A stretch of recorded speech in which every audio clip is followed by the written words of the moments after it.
తెలంగాణలో ఉన్నటువంటి ఆర్థిక విధ్వంసం నుంచి బయటపడి తెలంగాణ ప్రజలకు న్యాయం జరిగి తెలంగాణ తిరిగి తలెత్తుకొని తిరగాలంటే కాంగ్రెస్ పార్లమెంట్ సభ్యులు గెలవాల్సిన అవసరం ఉంది. మీరు చూస్తూ ఉన్నారు ఇలాంటి పరిస్థితులలో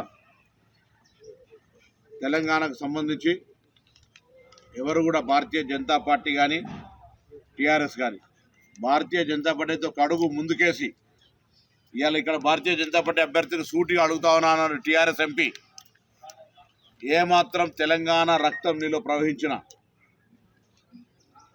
నువ్వు డిఎన్ఏ టెస్ట్ చేయించుకో. సురేష్ షెట్కర్ గారు డిఎన్ఏ టెస్ట్ చేయిస్తే వారు ఎట్లా తెలంగాణ ఉద్యమము తెలంగాణ వాళ్ళ తాత దగ్గర నుంచి పెట్టుకుంటే తండ్రి దగ్గర నుంచి మొదలు పెట్టుకుంటే ఈ ప్రాంతం ఒకవేళ కర్ణాటకలో కలుస్తామన్న తెలంగాణలో ఉండాలనేటువంటి ఆలోచన నుంచి మొదలు పెట్టుకుంటే ఇయ్యాలటి వరకు కూడా తెలంగాణ మా సహచర ఎంపీగా మేము పోరాడినాం. మేము డిఎన్ఏ టెస్ట్కు రెడీ.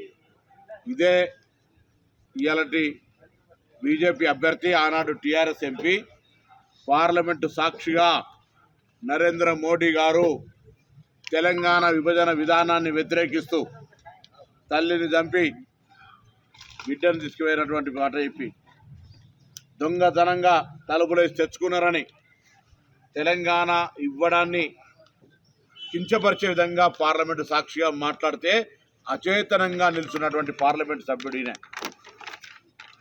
ఇలా నువ్వు పార్లమెంట్ ఎన్నికల ముందు ప్రచారం చేసే ముందు నీ నరేంద్ర మోడీ గారు తెలంగాణ ప్రజలను అవమానపరిచినటువంటి అంశం మీద కానీ తెలంగాణ ప్రజలకు గత 10 సంవత్సరాలుగా నరేంద్ర మోడీ గారు విభజన హామీలతో సహా ఏమిచ్చిండో ఒక్కసారి చెప్పి నియోజకవర్గంలో అడుగుపెట్టమని కోరుతా ఉన్నా.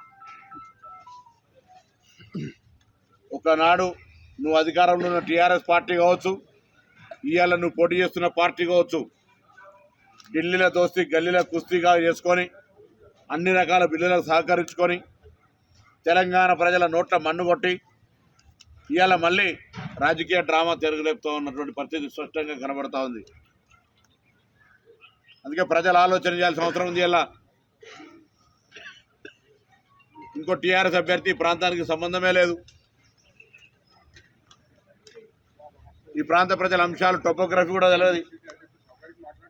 అంటే దీనికి సంబంధించినటువంటి గ్రామాల నియోజకవర్గ సరిహద్దులు కూడా తెలియనటువంటి పరిస్థితి. ఇంకా పార్లమెంటు సభ్యుడు అంటే నియోజకవర్గం పట్ల అవగాహన, నియోజకవర్గ ప్రజల యొక్క సమస్యలు, నియోజకవర్గ ప్రజల అంశాల మీద మాట్లాడగలిగినటువంటి అనుభవం ఉండాల్సిన వ్యక్తి అవసరం ఉంది. ఇక్కడొక్కడే కాదు, రాష్ట్రం మొత్తం మీద కూడా కాంగ్రెస్ పార్టీకి సంబంధించి ఇలా ఒక ఆలోచనతో ముందుకు పోతున్న సందర్భంగా ఇప్పటికి దాదాపు 33 కోట్ల మహిళలు ఉచిత బస్ ప్రయాణాన్ని వినియోగించుకున్నారు. అదేవిధంగా 500 రూపాయల గ్యాస్ సిలిండర్ కావచ్చు, 200 ఉచిత యూనిట్ల విద్యుత్ కావచ్చు, దాంతోపాటుగా ఇందిరమ్మ ఇళ్ల శాంక్షన్కు సంబంధించినటువంటి అమలు ప్రక్రియ కావచ్చు, కొత్త రేషన్ కార్డులు ఇవ్వాలనేటువంటి నిర్ణయం తీసుకొని ముందుకు పోయే ప్రక్రియ కావచ్చు, ఇవన్నీ కూడా కార్యక్రమాలు చేస్తూ ఉన్నాం. నేనేం జ్యోతిష్కం చదవలే కానీ తప్పకుండా 17 సీట్లు కాంగ్రెస్ గెలవాలని కోరుకుంటున్నాను. ఎందుకంటే ఇవాళ